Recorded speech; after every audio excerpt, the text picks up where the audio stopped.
This question is easily the most misunderstood question in IELTS writing. So here you have two different questions and people screw this up in so many ways.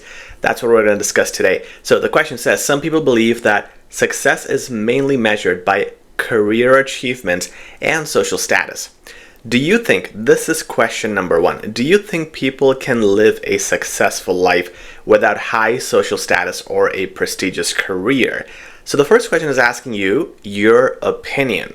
And the second question is descriptive. It says what other factors contribute to a truly successful life. This is more like the causes and effects question, if you remember that, because that's where they ask you about factors. So it's weird because you have an opinion that's being asked, and then you have the factors, which is descriptive. The most important thing here you need to answer is, do you start with an opinion sentence? Now, this sample answer that I'm going to show you is perfect in every way.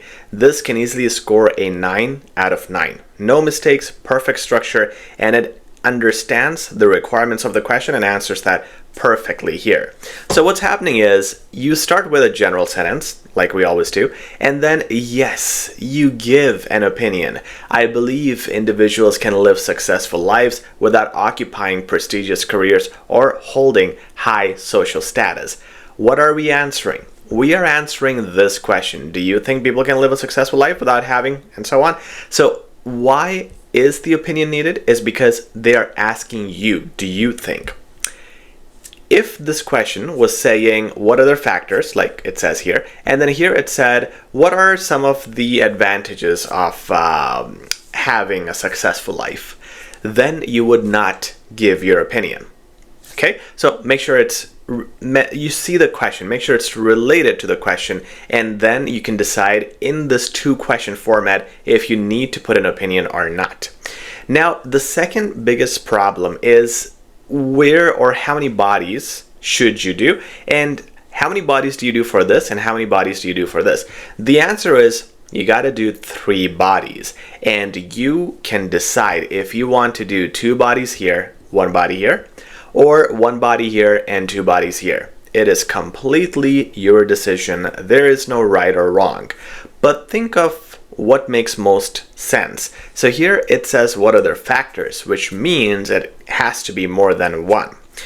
If we understand the rules of getting a 9 out of 9 in IELTS writing, we know that 1 paragraph means 1 point. So that means if it's factors, it could be 2 factors or more. So for 2, I would need 2 bodies. That means I need 2 bodies for this question and 1 body for this one. That's exactly what this sample answer shows you. So it's on your screen. You can pause the video and read it. This answers the first question, then this is 1 factor on the second question, and then this is another factor on the third question. After that, the opinion is rephrased here in the conclusion, and we wrap up our answer. This writing is a beautiful piece of writing. It'll score 9 out of 9. Advanced words, perfect structure, perfect understanding of the question, and detailed answers. Wherever it gives you a factor or a point, it loads the area with explanation. And that's what examiners need. They need the why and how, and that has been displayed here beautifully.